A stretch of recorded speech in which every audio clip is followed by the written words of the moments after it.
बिस्मिल्लाहिर्रहमानिर्रहीम। अस्सलाम वालेकुम। साग ने सदियों से अपनी अफादियत की वजह से अपना लोहा मनवाया हुआ है और आज भी ये डिश सर्दियों के हवाले से नंबर 1 है। साग के बहुत से फ़ायदे हैं जो मैंने आगे चलकर वीडियो में बताए हुए हैं। साग को अगर प्रॉपर अंदाज में कट करके उसमें पालक और बाथू का इस्तेमाल करके बनाए तो डिश को 4 चांद लग जाते हैं। आखिर में उसको देसी घी और मक्खन का तड़का लगाए तो मज़ा दोबाला हो जाता है। तो चले चलते हैं किचन के अंदर। रिक्वेस्ट करती शादी से को हमारे लिए बनाए आज सरसों दा साग।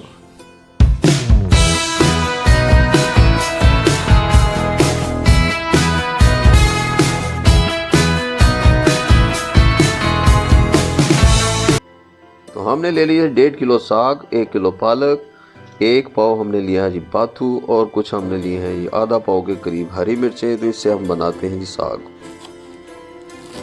ये जी हमारी पालक कट रही है,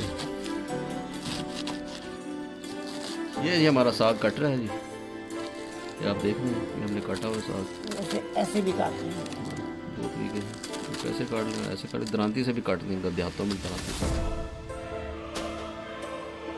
और हमारा साग भी कट गया, पालक भी कट गई, बाथू भी कट गया और मिर्चें भी रेडी हो गई। तकरीबन सारे मटेरियल हमारा रेडी हो चुका है। अब हम इसको कुक करने लगे। अस्सलाम व्यूअर्स, मैं हूँ इबली, मेरे साथ खड़ी है शादिया। आज हमने चूँकि डिसाइड किया था कि क्या बनाए, तो बाहर एक हॉकर की आवाज़ आएगी, साग ले लो, पालक ले लो, तो मिर्चें ले लो। तो हमने सोचा चलो आज आसानी कर लेते हैं। तो बाहर से हमने साग खरीद लिया, साग को काट लिया है, धो लिया है और एक कुकर में डाल दिया। तो शादी बताइए कितनी क्वांटिटी साग की, कितनी क्वांटिटी शादी? 1.5 किलो साग और पालक कितना है? 1 किलो पालक और मिर्ची कितनी ली थी? आधा पाव मिर्ची और नमक हमने इसमें 2 चम्मच डाला। आप लोग इसमें साकर डालते हैं, ठीक है जी। तो सारी चीज़ें हमने काट के फ्रेश करके हमने कुकर में चढ़ा दी हैं। नीचे आग फ्लेम चल पड़ा है।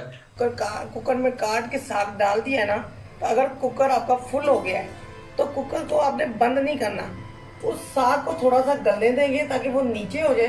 क्योंकि अगर हम उस तरह बंद कर देंगे ना तो कुकर जो है कि जो जाली है ना उसमें ये साग फंस जाएगा, फटने का खतरा होता है। इससे बेहतर है कि आप उसको थोड़ा सा पकने दें, फिर उसके बाद कुकर बंद। हाँ जी, जब वो मटेरियल आपका नीचे चला जाए तो फिर आप ढक्कन लगा दें, क्योंकि इसमें वाकई चांसेस होते हैं कि आपका कुकर ये देखिए अभी हमारा फट सकता है। आस्ता आस्ता नीचे जा रहा है ना, थोड़ा सा। हाँ, ये नीचे हो रहा है तो जैसे ये नीचे थोड़ा सा हो जाएगा फिर मैं कुकर बंद कर दूँ। उससे उसमें जाली में फंसने का अंदेशा नहीं होता और ना ही उसका फटने का खतरा होता है।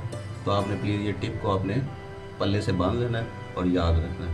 फिर मिलते हैं थोड़ी देर बाद। हाँ जी, ये हमारा कुकर फुल ऊपर तक था साग। तो मैंने आपको पहले ही कहा था कि साग जब तक नीचे ना जाए आपने ढक्कन नहीं बंद करना। अब हमारा साग चला गया नीचे, अब मैं इसका लगी हूँ ढक्कन बंद करने। अब वो नहीं फंस सकेगा, क्योंकि पहले वो होता कच्चा होता है साग, वो ऊपर बॉयल होकर ऊपर आ जाता है, वो उसकी छन्नी में फंस जाता है, उसकी वजह से कुकर फटने का डर होता है। व्यूअर्स, ये हमारे बाकी के इंग्रेडिएंट्स हैं जो हम तड़के में इस्तेमाल करेंगे। अब हम जा रहे हैं कुकर की तरफ। कुकर का प्रेशर हमने आज जो आधा घंटा लगाया था, कुकर हम बंद करने लगे हैं और उसका ढक्कन उठाने लगे हैं। तो फिर बाकी पोजीशन आपको दी। हमारा कुकर बोल रहा है, सीटी उसकी फुल स्प्रिंग पे है। ले जी व्यूअर, तकरीबन को 25 मिनट हमने प्रेशर लगाया, तो अब मैं इसका ढक्कन खोलने लगे हैं, सीटी उठाने लगे हैं। चलो ले जी, हमने वो ढक्कन उठा दिया है। 25 मिनट का प्रेशर लगा है, तो ये पोजीशन बनी है।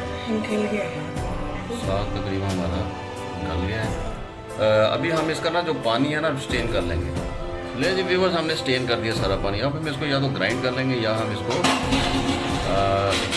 यानी कि घोटना एक स्पेशल इंस्ट्रूमेंट होता है। अगर आप ग्राइंड करना चाहें ग्राइंड कर लें, अगर आपने अच्छे तरीके से मोटा मोटा बनाना है तो आप इसको घोट लें। आज हम घोट के हमने कढ़ाई ले लिया, उसमें एक दरमियानी साइज का प्याज और 2 चम्मच लहसुन अदरक की डाली। अब मैं इसमें घी डालूंगी। ये चॉप्ड है, दोनों चीज़ें चॉप्ड हैं। अब इसमें शादी घी डालेगी, देसी घी और डालडा घी या जो भी सूफी घी, शान घी, जो भी ब्रांड है उसको आप मिक्स करके देसी घी में भी शामिल कर सकते हैं। मक्खन के साथ भी तड़का लगा सकते हैं। ये तड़के का मटीरियल रेडी हो रहा है, तो आप लोग जैसे मुनासिब समझें।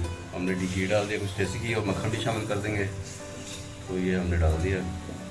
तो साग के बहुत सारे फ़ायदे हैं जो मैं बताता हूँ थोड़ी देर में आपसे। और ये ग्राइंड हो चुका है, ये ग्राइंड हमने कर लिया है। हम ज़्यादा ग्राइंड नहीं करते, नॉर्मल सा ग्राइंड करते हैं। तो अगर ज़्यादा ग्राइंड करते ना तो साग में टेस्ट खत्म हो जाता है। तो ऐसे लगता है जैसे मेहंदी खा रहे हैं। प्याज हमारा तड़के वाली मटेरियल अभी हमारा रेडी नहीं हुआ, अभी हम उसको रेडी कर रहे हैं। ऑलमोस्ट होने वाला है जी। तो इसमें हम डालने लगे हैं, शादी थोड़ा सा डाल देंगे इसमें ज़ीरा, थोड़ा सा ज़ीरा डाल देना आपने, थोड़ा सा बस ऐसे, थोड़ा सा आधी चमची। तो जनाब आपको बताने लगा था कि साग के क्या क्या फ़ायदे हैं, साग के बहुत फ़ायदे हैं, ये बताता हूँ अभी मैं आपको। ये डालने लगी हो शायद एक साबुत मिर्च भी डालें, 2-3 साबुत मिर्चें भी डालने लगी हैं, बहुत कड़वी हैं। एक दिन मुंह में आ गई थी तो इतना बहुत तबीयत ख़राब हुई थी। तो ये वैसे ही मिर्चों वाला साग, बहुत मसालेदार साग ही खाने का मज़ा आता है। ये मसाला हमारा तो रेडी हो गया है तड़के वाला। थोड़ा सा इसमें और गरम मसाला डाल दिया इसमें, आधी चम्मच। ये थोड़ी सी मैंने डाल दी है थोड़ी सी दादी ने थोड़ी सी कुटी मिर्च भी डाल दी है। तो ये हमारा तड़का तकरीबन रेडी होने वाला है, तकरीबन रेडी हो गया। लेकिन ये ऑलमोस्ट रेडी है। इसमें हम साग जो हमने ग्राइंड कर लिया उसको हम डाल देंगे इस तड़के में। तो आपको अभी आवाज़ आएगी थोड़ी देर में। हम साग उल्टाने लगे इसमें, साग उल्टा दिया इसमें।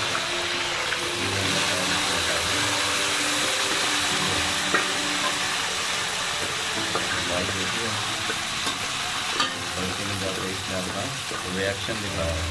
तो साग के बहुत सारे फ़ायदे हैं। तो साग खाने से ना एक तो कैंसर के लिए बड़ा मुफीद है, लो इन कैल्शियम है और लो इन कैलोरीज है, हाई इन एंटीऑक्सीडेंट है। एंटीऑक्सीडेंट के मतलब बहुत सारी बीमारियों का इलाज है इसमें, और एंटी इन्फ्लेमेटरी भी है, सोजस वगैरह कम करता है जिसम के अंदर।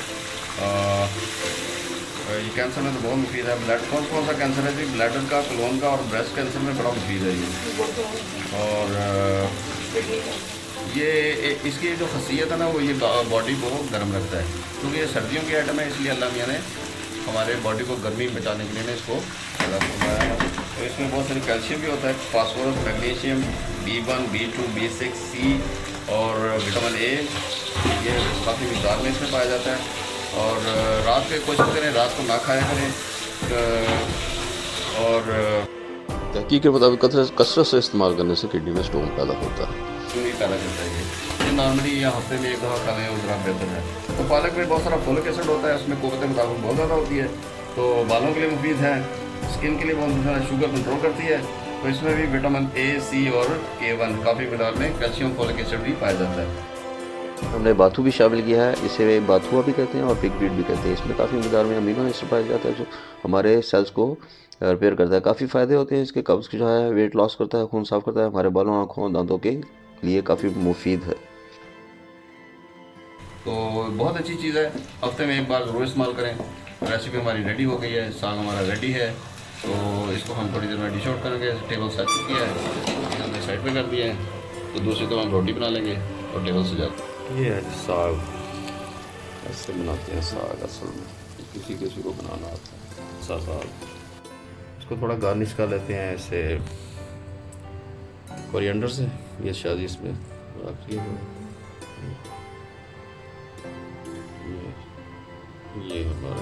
ये है जी हमारी साग। अगर आपको हमारी ये वीडियो पसंद आई तो प्लीज़ हमारी वीडियो को लाइक करें, शेयर करें, और अगर आप हमारे चैनल पर नए हैं तो हमारे चैनल को ज़रूर सब्सक्राइब करें।